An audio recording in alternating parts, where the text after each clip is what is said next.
The Honest Money podcast is powered by 10x Investments, a licensed financial services provider. Consult with your financial advisor and let's 10x your future together. Hi, Warren. My name is Angelo. I'm based out of Dubai, but listen to your podcast. The question is around I've got two sons. One was born in 2019, the other born in 2021. And the view, or what I want to do, is put an amount in their names in VWRA, with the intention that they can then access this when they get to 50, 55, or 60. But I want to ensure, of course, that I give them the same amount. So my thinking is that it would probably have to be from a unit perspective on VWRA more than an actual amount to ensure that there's essentially equal allocation to both child that they then get to access. Is there anything else I should be taking into consideration from a financial planning perspective when it comes to how they're able to access these funds? Obviously, because in this is, the one is 3, the other one is 5. I probably won't be around by the time they get to the age that I'm intending for them to be able to access these funds. Thanks. Thank you. Welcome to Honest Money. I'm Warren. Pieter Villiers from Money Marks. Thank you so much, Angelo, for your question. I think it's a very interesting one because there are a lot of parents who would be looking at, number one, just looking at creating investments for their kids. But number two, there are a lot of South Africans living and working abroad. And so, their optionality might be a bit different than what you would have in South Africa. So I think, Pieter, when we're talking about Angelo's situation, we're going to have to kind of break it up into two categories. We don't know all of Angelo's situation, and that's good. But the one is, if Angelo's a South African taxpayer, so even though he's living overseas, he's paying tax in South Africa, definitely not paying in Dubai, but then we might be considering capital gains taxes and those kinds of things. So that's one consideration. Alternatively, if he's a global citizen, in other words, he pays tax in a different jurisdiction, we don't know the answer. So I think just to say that, and then number two, and I'm not a big one for disclaimers or whatever, but anything I ever tell you about tax, you need to double check because I pay someone to do my tax. Full disclosure. So always when you're dealing with global investing and anything to do with tax, especially global investments with tax residents, complex issue. Don't listen to this show and think you've got all the answers from a tax point of view. What you've got is some guidance to help you make some better decisions and to do some more research. So maybe just to start, if you've got minor children and you're sitting out of South Africa and you're not a tax resident in South Africa, the ability to buy a high quality investment, whether in this situation it's a global index or global fund, it doesn't matter. The ability to do that and ensure that the money moves from you to your children at the right time is important. In other words, you start now. If your children are 3 and 5, I think is if I did my maths correctly, and 4 and 6 by the time the recording goes out, who knows? That means that they've got a long time before they turn 18, and at age 18, you might not want them to get the inheritance at that point. Then you need to be careful about what you do. So one of the things I like in a situation like that is consider opening up accounts where you can have a joint account. So in a country like Switzerland, for example, they will allow you to open up, it's kind of a stockbroking account, just to keep it very simple. You as the parent, so you could say myself, my wife, and one child are joint account holders of one account. And then myself, my wife, and my other child are joint account holders of the other account. And they're quite specific in a country like Switzerland where you can specify and you can say, no one is allowed to take money out of this account unless 2 of us give authorization, or one of us, or I can, my wife can individually, but our son can't. And so what you can do is it is the 3 of your account, just in legal practice, but what you are doing is you're now identifying that this money is for your child, And certainly in Switzerland, they don't tax non-residents. So it's important that you know what the tax will be wherever you are a tax resident. But from a Swiss point of view, the laws are quite clear there. So what that means is you have two accounts. You can start to fund those accounts as you want. I mean, Angelo's got a concern around the fairness thing. So we've got to talk about that. I think you can be too analytical and too detailed in something like this. And getting down to the number of shares or the number of units that you bought is one thing. But equally, I mean, if you gave one $50,000 and you gave the other $50,000, I'm saying over time, I don't think, I'm not saying do that immediately, just as an example, then, that might also be fair, because market timing and all of those things are going to come into this. If one started with the same amount of money and the markets were terrible, that's their bad luck in a way. It wasn't your fault as a parent, and it wasn't unfair. So I think that's one thing, is look at those sort of those joint account structures, and just nightmare scenario for a parent would be that as your child's about to turn 18, they develop an issue, whether it's mental capacity or they get into drugs or something like that, where you just know, I need to set money aside for them, but I can't allow them access to them. And then a joint account structure is very nice. If you're not going to do that, I think you've got to be very cautious of opening an account in their name and allowing them full access to that money when they turn 18, especially if it's a large sum. Smaller sums, it's fine. But I just think, I'm not even sure maybe you can talk a bit more around if you are a tax resident in South Africa living overseas. I don't even know if you can, what you do for a child then on a global account.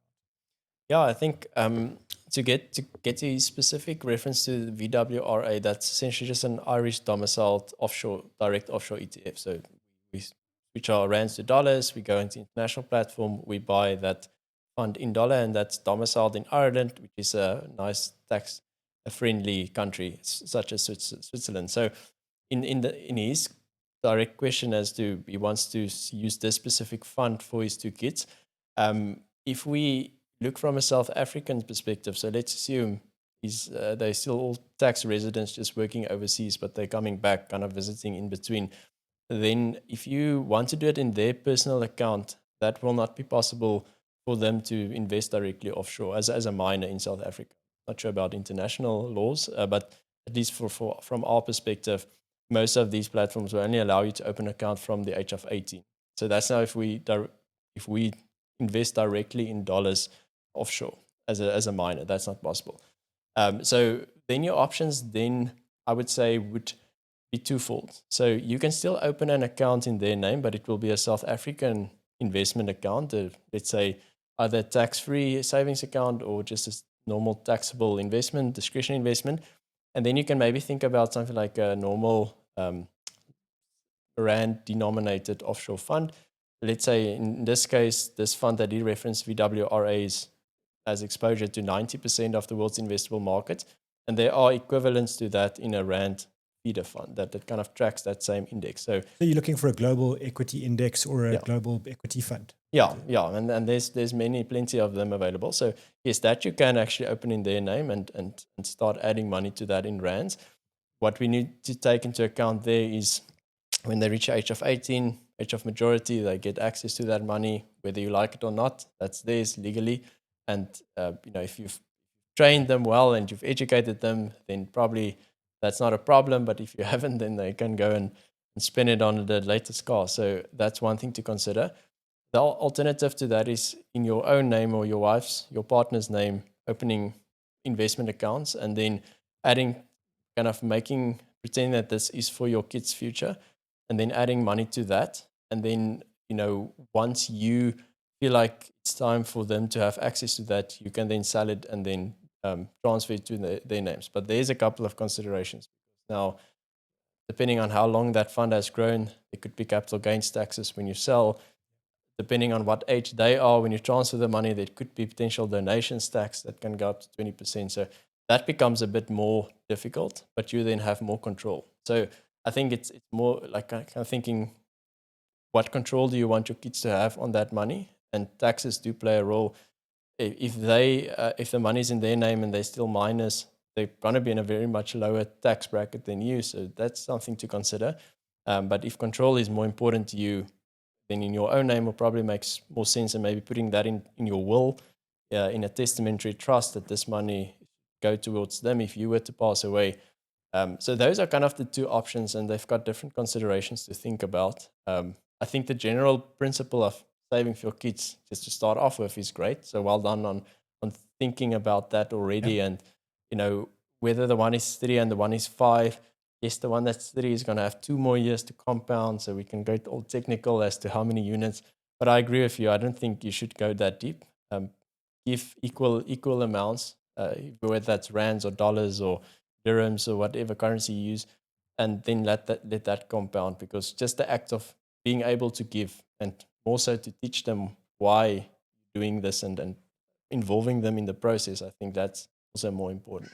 Yeah, and you know, it's such a powerful point. You're starting your children's investment journey, and you know, now you need to make sure that you're educating them around the money, because otherwise all of the scenarios doesn't matter. They're going to potentially make bad financial decisions. I think maybe just one other kind of option will be that for if Angelo's loaded, you know, Angelo's you know, Elon Musk's nephew, then the consideration for minor children, so children under the age of 18, especially if they're a lot younger, is you can start to consider a global trust.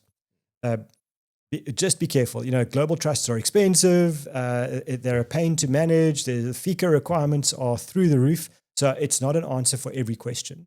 But for me, when you're looking at investment assets of about $1 million, so, you know, depending on the exchange rate, somewhere around 18.5 million rand, we're talking proper money now. But when you're at about $1 million or more, especially when there's still a long time frame to go for those children to get the money, then something like a global trust becomes very important, because you can exercise the control. You can make sure that there are professional trustees that are looking at this. You can set in your letter of wishes, you can say, I'm happy that my children get the money when they're 25, provided they've got a decent education, they can answer 12 simple questions around money, or whatever the deal is, whatever it is that's important to you. Just be careful that you don't try and be too prescriptive. But you can set some rules, and then you can invest that money, and it's out of your name. It's in a trust's name, so it's separate from everybody in the family, but they are the beneficiaries and they get the money, whether it's from an income perspective or a capital perspective. Tricky thing here is it's a large amount of capital, so the costs need to be spread over a large amount of assets, because, you know, it might cost you $5,000 to set up the trust, $5,000 a year to administer. And if you've only got $10,000, guess what's going to happen to your money? Yeah. So just be careful there, and then make sure that you can't give up on the education job. And I think one important thing is, you know, you can, I mean, if you really feel like it, you can start forcing your kids to listen to Honest Money from the age of 5. We don't mind, but they might not thank you. You've got to do this with your children. Financial education is something that you do, you know, around the table. If you can get them off the screen, talking to you, having conversations, involving them, making it fun for them at a point in time around, let's choose an investment. Why did it go up? Why did it go down? Those kinds of things. And I think you make that point in a lot of our episodes, is that the gift that parents give their children is, it could be assets, it could be money, and that's great. None of those are nearly as valuable as the literacy and the education. And if you do that early, they get a head start, which is way better than what you and I have had, because no one spoke to us about the money until we were in it, right? So sorry, I'm not disrespecting our parents. We appreciate you, but just that's the point, is that that's the head start. Yeah, absolutely, and just the mere fact that he's asking these questions and thinking ahead. His kids are still very young. Again, the rand amount or the dollar amount is not really as important as the principle behind it, and providing for their future and setting them up for success. Their biggest asset at this time in their lives is time. Being able to invest and compound over many, many decades that they have left. So yeah, I think his situation is quite dynamic, and the two kind of segments of being a non-tax resident versus a tax resident of South Africa does have their own considerations each to think about. But those are kind of the options that we think about. But this is once you step out of South Africa, I think it becomes a lot more complex. There's a lot more nuance as to what is the best choice and what do we need to do. And that's where we typically say, it justifies getting expert advice, especially on the taxation side, because international tax laws is, Right. I mean, South African is already complex, but internationally it just a whole new can of worms to open. I feel quite confident in saying whatever you do, don't go open an account for your kids in the US unless you're living in the US, because the US tax authorities are a different level altogether from a complexity point of view. And so if there is the ability to open the accounts for them, and as you say, might not be able to do it until they're 18, but at a point in time, doing that in a place like Ireland or in Switzerland is important, because they have a long, very solid history of good financial services regulation. Lots of investor protection in terms of disclosures and those kinds of things as well. So I think that we can't really give a specific answer here, because there's a lot to do, and we're both terrified of global tax. So that's definitely not going to be a show we're doing ever, I hope. I might be sick if you're doing one of those. You can get someone else to help with that stuff. But equally, just the principle of what you're doing as global diversification, start young, and maybe if Angelo is like a bit like Sheldon from Big Bang Theory, where you've got to knock the door 3 times, otherwise you feel like the thing's not answered. The one option around money is to say, okay, I'm going to set aside whatever it is. Let's just say it's 5,000 Rand a month for my kids, for each of them, for a 10-year period. Then that means that you start with the one child earlier, 5,000 a month for let's say 10 years, and then you start the second child 2 years later. If you really want to be fair, that's maybe one way to do it. If you want to measure units and it makes you feel happy and it feels fair, well done to you. I think the KISS principle applies to me in my whole life. Keep it simple, and don't worry too much about exactly the time in the market, etc., etc. The education and the capital will be much more valuable to them than the one actually gained or. Yeah. I mean, just having something is already miles ahead than most kids. So, and getting back to the kind of, should I put a rand amount or a unit? Depends on the platform that you're using. Some will only allow you to actually buy whole shares of ETFs in this case. Others will allow us to buy fractional shares, so you can buy less or more than one. So, that becomes a bit more complex because the share price also moves. So to try and plan ahead for those types of things, I just think it adds unnecessary admin and layers that probably is not going to really move the needle that much. I would just keep it simple. Like you said, have an X amount for both kids and teach them why we do this, and help them secure a much better future for themselves. And but doing it in the right way is important, especially the structures that we use. And we can talk a lot about the estate taxes and all of that, but we've covered that in one of the earlier episodes. You can also watch if you want. I have nothing else for Angela. I think it's a great situation to be in. Well done, and keep going. Yeah, awesome. So let us know, are you watching or listening to this also maybe an expat working overseas, or you've maybe immigrated financially from South Africa, watching somewhere else in the world? Let us know in the comments if you have any questions, or if you have any specific type of scenarios that you've had to face that you need some guidance on. We're always happy to answer as best as we can. And if there's enough interest in this space, maybe we can get some tax expert into to help us answer these. Pieter and the tax expert will be running that show. Warren will be behind the camera. But yeah, thank you so much for submitting the questions, and we really appreciate that. And also, we need to tell them about the giveaway. Yeah, so we are running. I guess it's not really a competition, but a giveaway with Sealand. As you can see, there are kit sponsors, and if you subscribe to the show, you could be one of the lucky people to get 1,000 Rand voucher from Sealand. So you too can look like me and Pieter. Thank you so much. The Stradivarius violin is considered to be the most emotive instrument in the world. That's why you'll often hear it in investment ads, adding drama and the utmost importance to their philosophies, or for the announcement of a fancy new fund manager. 10x investments don't need dramatic instruments to seem impressive. They let the results sing for themselves. So 10x your future without the drama. 10x is a licensed FSP.